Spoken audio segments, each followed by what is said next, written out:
Hello everyone, welcome back to my channel. Guys, आप सबको भाई दूज की बधाई। आई होप आप सब ने अपना फेस्टिवल बहुत एंजॉय किया होगा। हमेशा खुश रहिए और मुस्कुराते रहिए। अब आइए आगे का एक्सप्लेनेशन शुरू करते हैं। लास्ट पार्ट में हमने देखा था कि यीबो जान को बाहर घुमाने लेकर जाता है, जहाँ जान बहुत एंजॉय करता है। वही जान के करीब दो लोगों को देख यीबो का वेम्पायर गुस्से में उनकी खूब पिटाई करता है, और वो वेम्पायर इतना तेज था कि वो दो लोग देख भी नहीं पाते कि किसने उन्हें मारा था। बेशक पूरे कास्टिंग क्रू को जान बहुत पसंद आया था, लेकिन अपने मैनेजर और कैमरामैन को पिटा हुआ देख, जो इस समय काले और नीले दिख रहे थे, मजबूरन उन्हें जान को निकालना पड़ता है। हालांकि तब तक जान वहां खड़े क्राउड के बीच अपनी ब्यूटी की वजह से बहुत फेमस हो चुका था। शाओजहां पाउट बनाते हुए यीबो का हाथ पकड़कर वहां से जाने लगता है, जिस पर यीबो का वेम्पायर खुशी से मन में ही एक गाना गुनगुनाने लगता है, क्योंकि जान ने सबके सामने उसका हाथ पकड़ा था, जो यीबो के वेम्पायर को बहुत अच्छा लगा था। और वहीं यीबो की पूरी बॉडी में एक करंट सा दौड़ रहा था कि तभी यीबो जान को कमर से पकड़कर अपनी तरफ करते हुए कहता है, उदास मत हो, मैं तुम्हारी हजारों लाखों करोड़ों फोटो खिंचवाऊंगा, जिन्हें मैं बिना थके अकेले बैठकर देखूंगा। ये कहते हुए यीबो स्मग करता है और उसकी आवाज बहुत अलग लग रही थी। अचानक से वो बहुत ही ज्यादा हैंडसम दिखने लगा था, जिसे देख जान ब्लश करने लगता है और उसका दिल बहुत तेजी से धड़कने लगता है। जान कांपती आवाज में कहता है, मुझे बहुत अच्छा लगेगा। यीबो को अपने इतना करीब देखकर जान का दिमाग काम करना बंद कर चुका था। वो सोच रहा था कि अचानक से यीबो इतना अलग क्यों लगने लगा है। उसके आसपास का ऑरा बिल्कुल बदल चुका था, जो जान को बहुत अच्छा लग रहा था। जब वो मॉल से निकलते हैं, शाम के 7 बज चुके थे। उसके बाद वो दोनों बाहर डिनर करते हैं और फिर मूवी देखने जाते हैं। जब वो घर वापस आने के लिए निकलते हैं, रात के 11 बज चुके थे। जान अपनी पहली आउटिंग से बहुत खुश था और बुरी तरह से थक चुका था कि कार में ही बैठते ही वो थोड़ी देर में ही सो जाता है। जान के सोते ही यीबो का वेम्पायर उस पर हावी होने लगता है। उसकी आंखों का रंग लाल होने लगता है और उसके फैंग्स निकल जाते हैं। वो एक ग्रॉल करते हुए अपनी सीट बेल्ट खोलकर फौरन जान के फेस की तरफ झुक जाता है। फिर अपने फैंग्स को जान के नेक पर टच करते हुए अपनी जीभ से जान के नेक को लिक करने लगता है। यीबो का वेम्पायर जान को उसी वक्त मार्क करना चाहता था और साथ ही अपने मेट का ब्लड टेस्ट करना चाहता था, क्योंकि उसे उसकी मेट की खुशबू एडिक्टेड कर रही थी। इसलिए यीबो के वेम्पायर की पर्सनालिटी को यकीन था कि उसके मेट का ब्लड भी बहुत मीठा होगा। यीबो आगे सोचता है, कितना समय हो गया है मुझे ब्लड टेस्ट किए हुए और इस ह्यूमन वर्ल्ड में ह्यूमन बनकर रहते हुए। तुमने मुझे और मेरे मेट को ह्यूमिलेट करने के लिए कितने जन्मों तक मेरे मेट का शोषण किया है। मैंने बस एक बार अपने सौतेले भाई पर यकीन करके उसे मौका दिया था, लेकिन मैंने कभी नहीं सोचा था कि वो उन डायनों को कैद से आज़ाद करेगा, सिर्फ मुझे मेरे किंगडम से बाहर निकालने के लिए। क्योंकि यीबो के वेम्पायर ने अभी तक पूरी शक्ति हासिल नहीं की थी, इसलिए यीबो वापस खुद को वेम्पायर पर्सनालिटी से बाहर लाता है। लेकिन इस बार यीबो को अपनी वेम्पायर पर्सनालिटी का एहसास हो गया था और वो सोच रहा था कि अगर वो अपने वेम्पायर को खुद पर हावी होने देगा तो उसे धीरे धीरे सब याद आ जाएगा। यीबो जान के प्यारे से चेहरे को छूता है और एक स्माइल के साथ कहता है, मैंने कभी सपने भी नहीं सोचा था कि मैं कोई और निकलूंगा, पर तुम्हारा शुक्रिया मेरे मेट कि तुम्हारी वजह से मुझे मेरी असलियत का पता चल पाया है कि मैं कौन हूँ। मैं तुमसे वादा करता हूँ कि अगले 3 सालों के अंदर मैं तुमसे शादी कर लूँगा और मेक श्योर करूँगा कि तुम मेरे रॉयल बच्चों को कैरी करो। तुमने मेरी वजह से बहुत कुछ सहा है, लेकिन इस जन्म में मैं वादा करता हूँ कि तुम वो जिंदगी जियोगे जैसा तुम चाहते हो, ये वो बहुत प्यार से सोते हुए जान से कहता है, जो सोते हुए मुस्कुरा रहा था और अपने लिप्स को लिक कर रहा था। ये वो जिसको एहसास हो गया था कि वो अब माइंड रीड कर सकता है, उसे पता चलता है कि उसका प्यारा बेबी ड्रैगन मेट सिर्फ खाना खाने के बारे में सपने देख रहा था। ये वो फिर घर वापस आता है और आते हुए पूरे रास्ते वो अपने वैम्पायर से माइंड लिंक करके बातें करता आया था। वो अब अपने वैम्पायर से बहुत कुछ जान चुका था और सीख चुका था। ये वो बिना मुंह से बात किए अब अपने वैम्पायर से बात कर सकता था। घर पहुंचकर ये वो जान को ब्राइडल स्टाइल में उठाकर सीधे अपने कमरे में लाकर बेड पर सुला देता है और उसके कपड़े चेंज करके उसे बेड पर टेस्ट करना शुरू करता है। ये वो जान को उसके लिप्स, नेक, यहाँ तक कि उसकी थाइस पर भी बहुत सारी किसेस करता है, लेकिन इस बात का ध्यान रखता है कि वो जान की बॉडी पर कोई निशान न छोड़े। फिर ये वो नहाकर इस बार खुद जान को अपने गले लगाकर सो जाता है। नेक्स्ट मॉर्निंग जान पहले उठता है और हैरान हो जाता है क्योंकि एक भारी पहाड़ जैसा इंसान उसे इतना टाइट हक किए हुए था कि उसकी दम घुटने से डेथ हो जाती। खुद को यीबो से छुड़ाने की कोशिश करता है कि तभी यीबो की नींद खुल जाती है और वो मुस्कुराते हुए शाओजा के गाल पर एक किस कर देता है। जान फौरन खुद को छुड़ाना बंद करके यीबो को देखता है क्योंकि यीबो ने ऐसा कुछ भी पहले कभी नहीं किया था। जान को समझ नहीं आता कि वो अपनी फीलिंग्स को कैसे छुपाए, इसलिए वो जोर से चीख पड़ता है, जिसे सुनकर यीबो हैरान हो जाता है और फौरन जान को फ्लिप करके उसके ऊपर आ जाता है क्योंकि यीबो को लगा जान उससे डर गया है, तो वो जान को देखना चाहता था कि उसे क्या हुआ है। यीबो कंसर्न टोन में पूछता है, जान तुम ठीक हो? तुम उठते ही इतनी जोर से क्यों चीखे? क्या मैंने तुम्हें डरा दिया? जान ना में सिर हिलाते हुए एक बड़ी सी स्माइल के साथ कहता है, तुमने मुझे यहाँ किस किया? मुझे यहाँ और यहाँ भी चाहिए।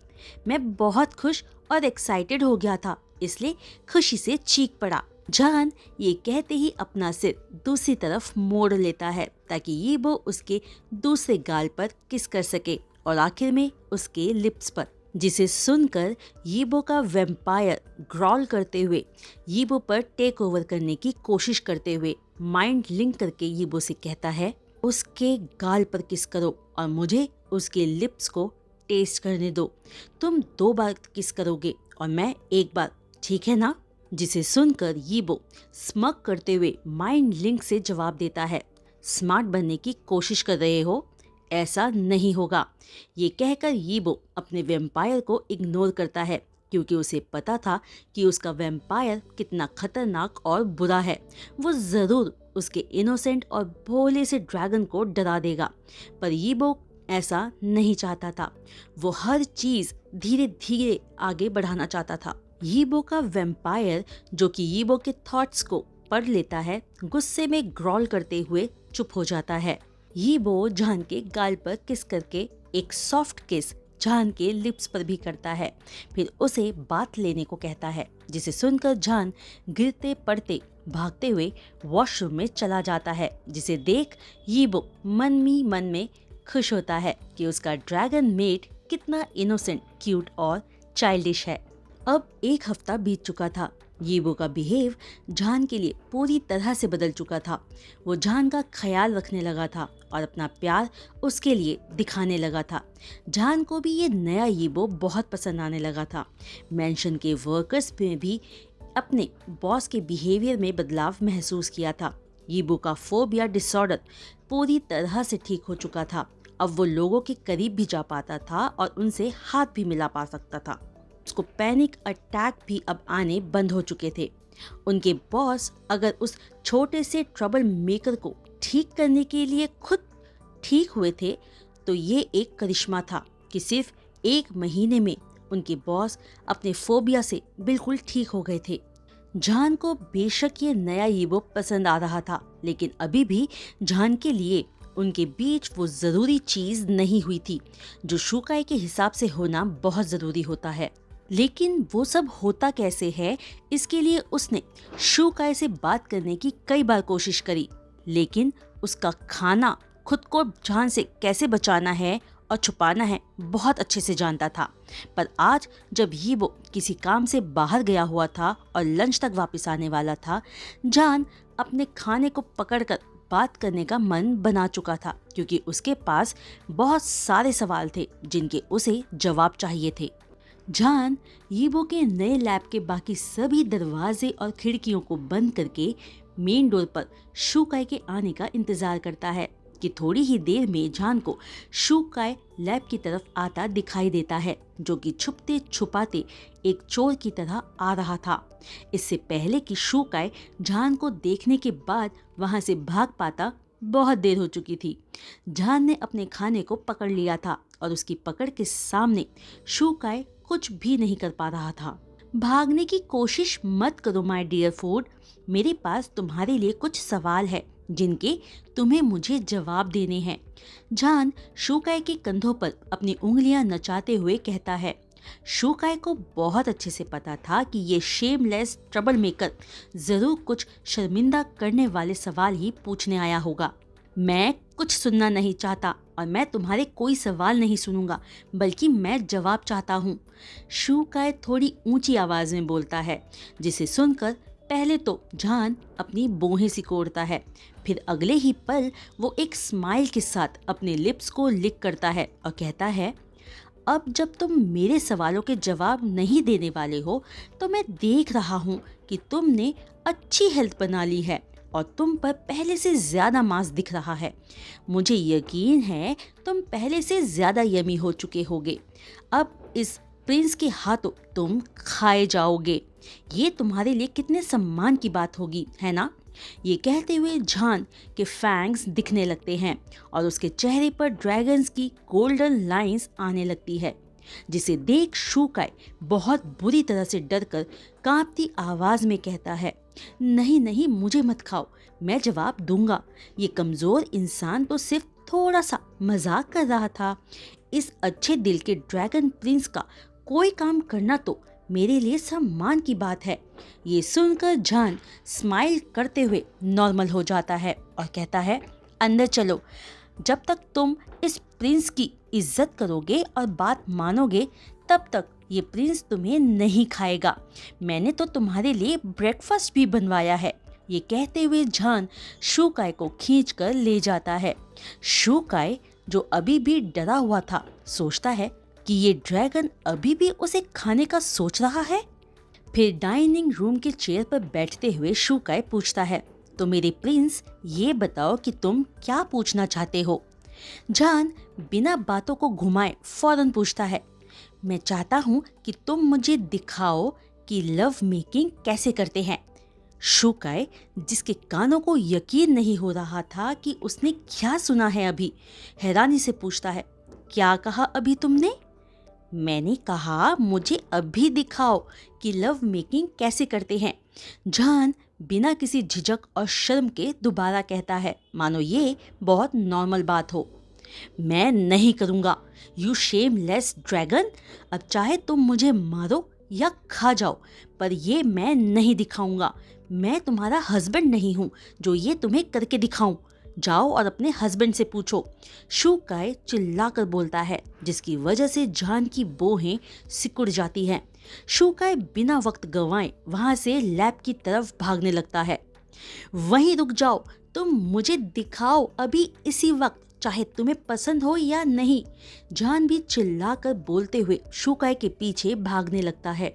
दोनों लगातार एक दूसरे के पीछे सर्कल में भाग रहे थे। शूकाय खुद को जान से बचाते हुए भागे जा रहा था, बिना ये देखे कि वो कहाँ जा रहा है, कि तभी वो अचानक किसी चीज से टकरा जाता है। शूकाय दर्द से कराहते हुए उस दीवार की तरफ देखता है जो अचानक से वहां आ गई थी, लेकिन वहां तो कोई दीवार नहीं थी, बल्कि उसे वहां एक हैंडसम आदमी खड़ा दिखता है, जिसे उसने पहले वहां कभी नहीं देखा था। शाओ यांग, जो वहां अपने मॉम के साथ अपने छोटे भाई को मिलने आया था, ये जानकर हैरान था कि उसका मेट एक्चुअल में एक ह्यूमन है जो इस समय उसके सामने खड़ा उसी की तरफ देख रहा था। शाओ यांग को अपने ड्रैगन की बेचैनी महसूस हो रही थी, जो शाओ यांग पर टेक ओवर करके अपने मेट को मार्क करना चाहता था, जिसे वो कई सदियों से खोज रहा था। वहीं शाओ जान, जो सिर्फ शू काई को अपना टारगेट बनाकर उसके पीछे भाग रहा था, वहां आए दो लोगों को नहीं देखता। वो सिर्फ ये देखता है कि शू काई अचानक भागते भागते रुक गया था कि तभी उसे अपने माथे पर एक हाथ महसूस होता है जो उसे पीछे धकेलते हुए शू काई तक पहुंचने से रोक रहा था। वो फौरन ऊपर नजर उठाकर देखता है तो वो उसका बड़ा भाई था। बड़े भाई, आप मुझे इस ह्यूमन को सबक सिखाने दो। इसकी इतनी हिम्मत कि ये मेरी बात ना मानकर मुझसे भाग रहा था। जान ऊंची आवाज में शू काई की तरफ पॉइंट करते हुए कहता है, जो इस समय और ज्यादा डर गया था ये जानकर कि जो आदमी उसके सामने खड़ा है वो भी एक ड्रैगन है, और यही नहीं, वो इस ट्रबल मेकर का बड़ा भाई है। आज तो मैं गया, आज तो वो पक्का इन दो ड्रैगन्स का खाना बन जाएगा। शाओ यांग अपने मेट का डर महसूस कर रहा था तो वो अपने दूसरे हाथ से शू काई को उसकी कमर से पकड़कर अपनी तरफ खींच लेता है, जिसे देख जान को बुरा लगता है कि उसका भाई एक ह्यूमन को प्रोटेक्ट कर रहा है। तुम इसे छू नहीं सकते। मैंने तुम्हें अच्छे से बिहेव करने को कहा था, लेकिन लगता है कि तुम और ज्यादा शरारती हो गए हो, शाओ यांग कहता है, जिसे सुनकर जान मुंह बनाते हुए अगले ही पल रोने लगता है। इससे पहले कि जान की मॉम कुछ कह पाते, ये वो अचानक से वहां आ जाता है और जान को अपनी तरफ खींचते हुए शाओ यांग पर अटैक कर देता है, जिसे शाओ यांग अपने हाथ को बढ़ाकर रोकने की कोशिश करता है। जैसे ही दोनों के हाथ आपस में मिलते हैं, दोनों की शक्तियों की वजह से वहां एक जोर का ब्लास्ट हो जाता है, जिसकी वजह से जान की मॉम वहां से दूर जाकर गिरते हैं और शाओ यांग अपनी जगह से पीछे हो जाता है, जहां उसके मुंह से खून आने लगता है। तुम ठीक हो जान? मुझे बताओ, किसने तुम्हें धमकाया या परेशान किया है? मैं उसे अच्छा सबक सिखाऊंगा। यीबो जान से पूछता है, जो अब तक अपना रोना बंद करके यीबो की तरफ देख रहा था, क्योंकि उसने ये एक्सपेक्ट नहीं किया था कि यीबो के पास इतनी स्ट्रॉन्ग पावर्स हो सकती है कि वो उसके भाई को हर्ट कर सके बिना खुद को चोट पहुंचाए। जान ने नहीं सोचा था कि यीबो इतना स्ट्रॉन्ग होगा। भाई, मॉम, आप ठीक हो? जान, जो अपने भाई और मॉम के लिए कंसर्न दिख रहा था, यीबो का सवाल नहीं सुनता और भागकर अपनी मॉम के गले लग जाता है, जैसे ही वो रियलाइज करता है कि उसकी मॉम भी वहाँ है, जिसे देख यीबो को अच्छा नहीं लगता, क्योंकि बेशक वो जान की फैमिली है, लेकिन जान सिर्फ उसका है और वो यीबो के सिवा किसी को गले नहीं लगा सकता। जान को इस समय यीबो को हक करना चाहिए था, ना कि किसी और को। तो गाइज, आज का ये एक्सप्लेनेशन मैं यही रोकती हूँ और उम्मीद करती हूँ कि आप सबको ये स्टोरी एक्सप्लेनेशन सुनकर मज़ा आ रहा होगा। गाइज, आपको वीडियो पसंद आती है तो प्लीज़ लाइक भी किया कीजिए। हर बार वीडियोस पर सिर्फ 400 या 500 ही लाइक्स होते हैं। अब ये आप सबकी रिस्पॉन्सिबिलिटी है कि मेरे हर वीडियोस पर एटलीस्ट 1000 लाइक्स लाने की। और हाँ, चैनल को सब्सक्राइब और बेल आइकन को हिट करना मत भूलना। आज के लिए बस इतना ही। जल्द मिलूंगी नेक्स्ट वीडियो एक्सप्लेनेशन के साथ। तब तक के लिए बाय।